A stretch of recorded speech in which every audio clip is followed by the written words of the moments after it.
ओम शांति। 20/8/2024 की ईश्वरीय महावाक्य है। मीठे बच्चे काम काज करते हुए भी एक बाप की याद रहे। चलते फिरते बाप और घर को याद करो, यही तुम्हारी बहादुरी है। प्रश्न: बाप का रिगार्ड और डिसरिगार्ड कब और कैसे होता है? उत्तर: जब तुम बच्चे बाप को अच्छी तरह याद करते हो तब रिगार्ड देते हो। अगर कहते याद करने की फुर्सत नहीं तो यह भी जैसे डिसरिगार्ड है। वास्तव में यह बाप का डिसरिगार्ड नहीं करते, यह तो अपना ही डिसरिगार्ड करते हो। इसलिए नामी ग्रामी केवल भाषण में नहीं लेकिन याद की यात्रा में बनो। याद का चार्ट रखो। याद से ही आत्मा सतो प्रधान बनेगी। ओम शांति। रूहानी बच्चों प्रति रूहानी बाप समझाते हैं, यह जो 84 के चक्र का ज्ञान समझाया जाता है, यह तो एक नॉलेज है जो हम बच्चों ने जन्म जन्मांतर पढ़ी और धारणा करते आए हैं। यह तो बिल्कुल सहज है, यह कोई बात नहीं है। बाबा कहते यह कोई नई बात नहीं है। बाप बैठ समझाते हैं, सतयुग से लेकर कलयुग अंत तक तुमने कितने पुनर्जन्म लिए हैं। यह ज्ञान तो सहज रीति बुद्धि में है ही। यह भी एक पढ़ाई है, रचना के आदि मध्य अंत को समझना। सो बाप के सिवाय और कोई समझा नहीं सकता। बाप कहते हैं, इस ज्ञान से भी ऊंच बात है याद की यात्रा, जिसको योग कहा जाता है। योग अक्षर मशहूर है, परंतु याद यह है याद की यात्रा। जैसे मनुष्य यात्रा पर जाते हैं, कहेंगे हाँ हम फलाने तीर्थ यात्रा पर जाते हैं, श्रीनाथ या अमरनाथ जाते हैं, तो वह याद रहता है। अभी तुम जानते हो रूहानी बाप तो बड़ी लंबी यात्रा सिखलाते हैं कि मुझे याद करो। उन यात्राओं से तो फिर लौट आते हैं। यह वह यात्रा है जो मुक्ति धाम में जाकर निवास करना है। भल पार्ट में आना है, परंतु इस पुरानी दुनिया में नहीं। इस पुरानी दुनिया से तुमको वैराग्य है। यह तो छीछी रावण राज्य है। तो मूल बात है याद की यात्रा। कई बच्चे यह भी समझते नहीं कि कैसे याद करना है। कोई याद करते हैं व नहीं करते। यह देखने में तो कोई चीज़ नहीं आती है। बाप कहते हैं, अपने को आत्मा समझ मुझ बाप को याद करो। करना है, देखने की तो चीज़ नहीं है, ना मालूम पड़ सकता है। यह उस अवस्था में कहाँ तक याद की यात्रा में कायम रहते हैं, यह तो खुद ही जाने। युक्ति तो बहुतों को बतलाते हैं। कल्याणकारी बाप ने समझाया है, अपने को आत्मा समझ बाप को याद करो। भल अपनी सर्विस भी करते रहो। जैसे मिसाल पहरे पर बच्चे हैं, चक्कर लगाते रहते हैं। इनकी याद में रहना तो बड़ा सहज है। सिवाय बाप की याद के और कुछ याद नहीं आना चाहिए। बाबा मिसाल बताते हैं, उस याद की यात्रा में ही आए जाएं। बाबा मिसाल देते हैं, उस याद की यात्रा में ही आए जाएं। जैसे पादरी लोग जाते हैं ना, कितना साइलेंस में जाते हैं। तो तुम बच्चों को भी बड़ा प्रेम से बाप और घर को याद करना है। यह मंजिल बड़ी भारी है। भक्त लोग भी यही पुरुषार्थ करते रहते हैं, परंतु उनको यह पता नहीं है कि हमको वापस जाना है। वह तो समझते हैं जबकि कलयुग पूरा होगा तब जाएंगे। उनको भी ऐसे सिखलाने वाला तो कोई है नहीं। तुम बच्चों को तो सिखलाया जाता है। जैसे पहरा देते हो तो एकांत में जितना बाप को याद करेंगे उतना अच्छा है। याद से पाप कटते हैं। जन्म जन्मांतर के पाप सिर पर हैं। जो पहले सतो प्रधान बनते हैं, राम राज में भी पहले वह जाते हैं। तो उनको ही सबसे जास्ती याद की यात्रा में रहना है।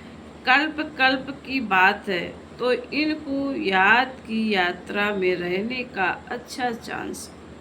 यहाँ तो कोई लड़ाई झगड़े की बात ही नहीं आती। आते जाते अथवा बैठते एक पंथ दो काज, पहरा भी दो, बाप को भी याद करो। कर्म करते बाप को याद करते रहो। पहरे वाले को तो सबसे जास्ती फायदा है।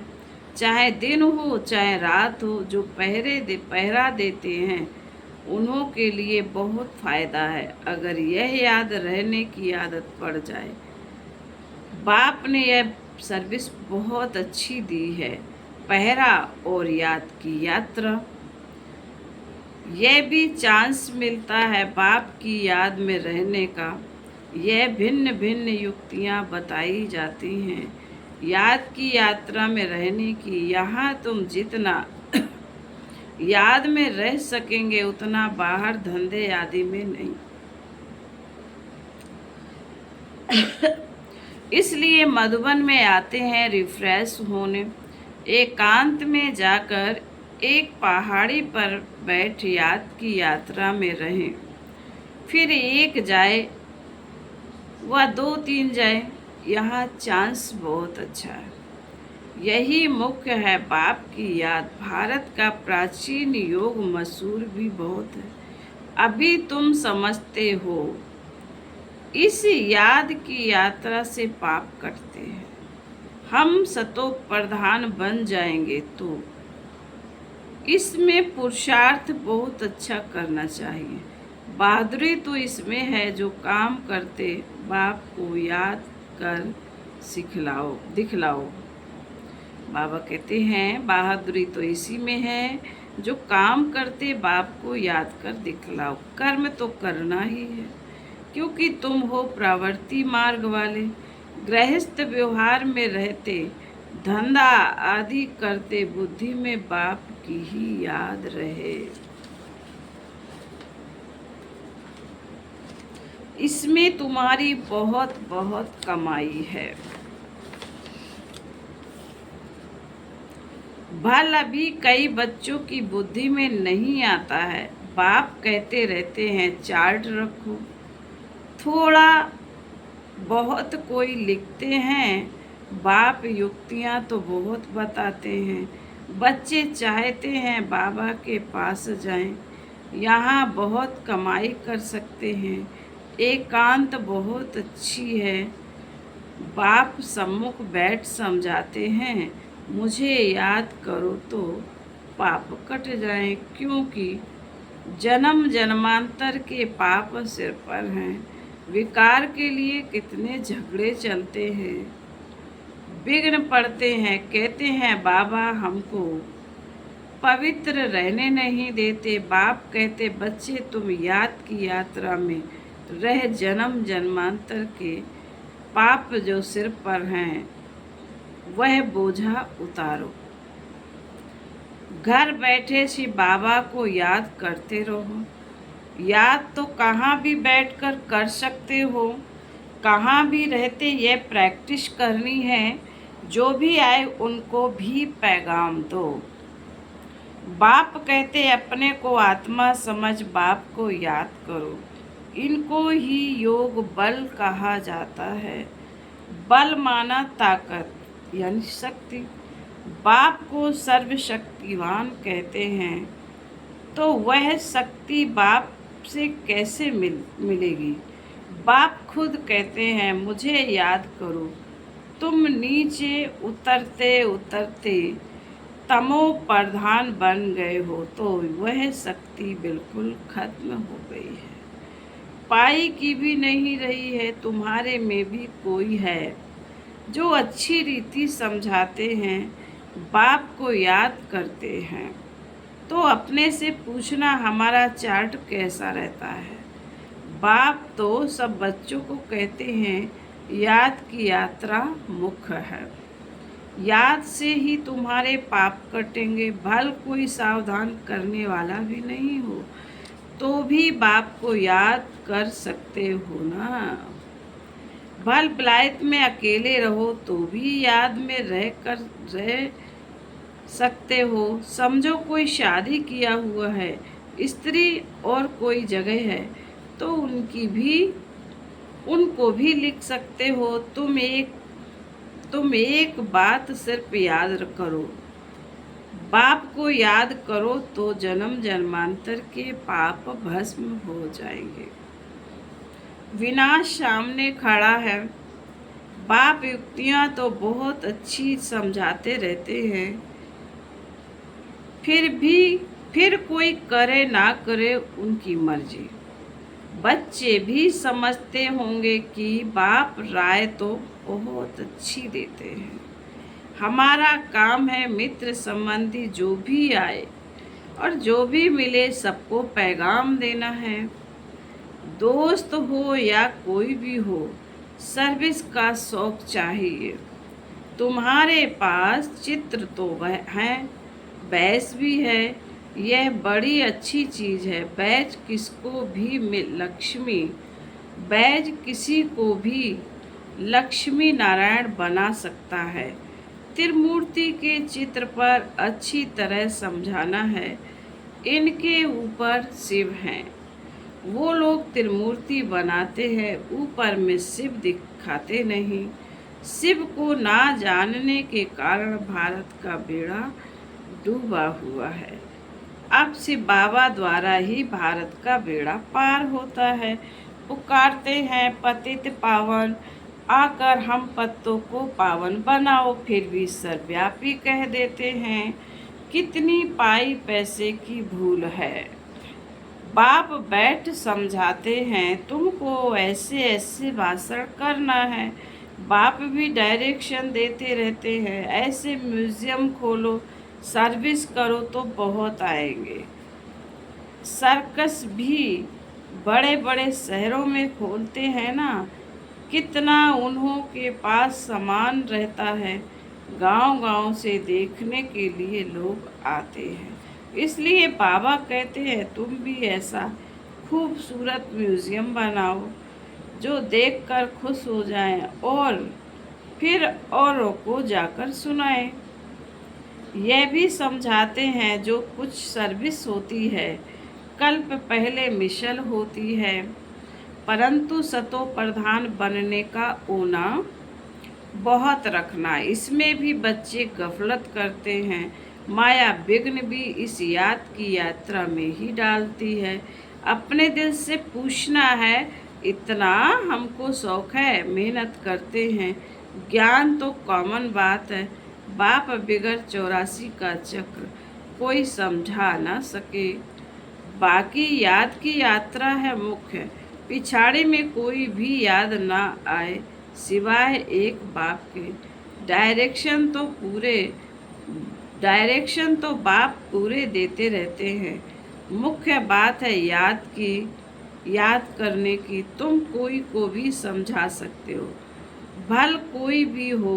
तुम सिर्फ बैच पर समझाओ और कोई के पास ऐसे अर्थ सहित मेडल नहीं होते। मिलिट्री वाले अच्छा काम करते हैं तो उनको मेडल मिलते हैं। राय साहेब का मेडल सब देखेंगे। इनको वायसराय बाबा ने कहा,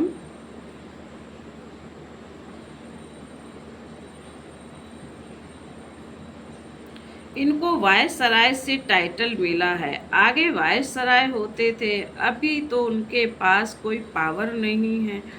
अभी तो कितने झगड़े लग पड़े हैं, मनुष्य बहुत हो गए हैं तो उनके लिए जमीन चाहिए शहर में। अभी बाबा स्वर्ग की स्थापना कर रहे हैं।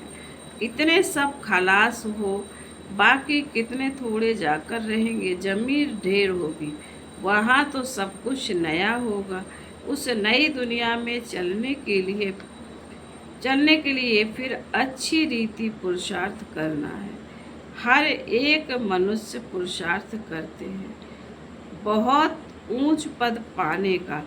कोई पूरा पुरुषार्थ नहीं करते तो समझते हैं नापास हो जाएंगे, खुद भी समझते हैं हम फेल हो जाएंगे, फिर पढ़ाई आदि को छोड़कर नौकरी में लग जाते। आजकल तो नौकरियों में भी बहुत बहुत कड़े कायदे निकालते रहते हैं। मनुष्य बहुत दुखी है। अब बाबा तुमको ऐसा रास्ता बताते हैं जो 21 जन्म कभी दुख का नाम नहीं रहेगा। बाप कहते सिर्फ याद की यात्रा में रहो। जितना हो सके रात को बहुत अच्छा है। भल लेटे हुए याद करो, कोई को फिर नींद आ जाती है। बूढ़ा होगा जास्ती बैठ नहीं सकेगा तो जरूर सो जाएगा। लेटे हुए बाप को याद करते रहेंगे, बड़ी खुशी अंदर में होती रहेगी, क्योंकि बहुत कमाई है। यह तो समझते हैं टाइम पड़ा है, परंतु मौत का कोई ठिकाना नहीं। तो बाप समझाते हैं मूल है याद की यात्रा। बाहर में तो मुश्किल है, यहाँ आते हैं तो बड़ा अच्छा चांस मिलता। कोई फिक्रात की बात नहीं, इसलिए यहाँ चार्ट बढ़ाते रहो। तुम्हारे कैरेक्टर्स भी इससे सुधरते जाएंगे। परंतु माया बड़ी दुस्तर है, घर में रहने वाले को इतना कदर नहीं रहता है जितना बाहर वालों को। फिर भी इस समय गोपो की रिजल्ट अच्छी है। कई बच्चियां लिखती हैं शादी के लिए, बहुत तंग करते हैं, क्या करें। जो मजबूत सेंसिबल बच्चियां होंगी वह कभी ऐसे नहीं लिखेंगी। लिखती हैं तो बाबा समझ जाते हैं ऋण बकरी हैं। यह तो अपने हाथ में है जीवन को बचाना। इस दुनिया में अनेक प्रकार के दुख हैं। अब बाबा तो सहज बताते हैं, तुम बच्चे तो महान भाग्यशाली हो, तो आकर साहिबजादे बने हो। बाप कितना ऊंच बनाते हैं, फिर भी तुम बाप को गाली देते हो, सो भी कच्ची गाली। इतने सतो प्रधान बने हो जो बात मत पूछो, सबसे जास्ती और क्या सहन करेंगे। कहते हैं ना जास्ती तंग करेंगे तो खत्म कर देंगे। तो यह बाप बैठ समझाते हैं। कहते हैं ना जास्ती तंग करेंगे तो खत्म कर देंगे। तो ये बाप बैठ समझाते। शास्त्रों में तो कहानियाँ लिख दी हैं। बाबा युक्ति तो बहुत सहज बताते हैं। कर्म करते हुए याद करो, इसमें बहुत बहुत फायदा है। सवेरे आकर याद में बैठो, बहुत मज़ा आएगा, परंतु इतना शौक नहीं है। टीचर स्टूडेंट्स की चलन से समझ जाते हैं यह फेल हो जाएंगे। पाप भी समझते यह फेल हो जाएंगे, सो भी कल्पांतर के लिए। भल भाषण में तो बहुत होशियार है, प्रदर्शनी भी समझा लेते, परंतु याद है नहीं, इसमें फेल हो पड़ते हैं। यह भी जैसे डिसरिगार्ड करते हैं। अपना ही करते हैं, सिर्फ बाबा का तो डिस्रिगार्ड होता नहीं। ऐसे कोई कह ना सके कि हमको फुर्सत ही नहीं याद करने की। बाबा मानेंगे नहीं। स्नान पर भी याद कर सकते हो, भोजन करते समय बाप को याद करो, इसमें बहुत बहुत कमाई है। कई बच्चे सिर्फ भाषण में नामी ग्रामी हैं, योग नहीं है, वह अहंकार भी गिरा देता है। फिर बाबा कहते अच्छा, मीठे मीठे शकील दे बच्चों प्रति माता पिता बाप दादा का याद प्यार और गुड मॉर्निंग। रूहानी बाप की रूहानी बच्चों को नमस्ते। हम रूहानी बच्चों की रूहानी माता पिता बाप दादा को याद प्यार गुड मॉर्निंग और नमस्ते नमस्ते नमस्ते। धारणा के लिए मुख्य सार। पहली पॉइंट में बाबा ने कहा, सर्वशक्तिवान बाप से शक्ति लेने के लिए याद का चार्ट बढ़ाना है।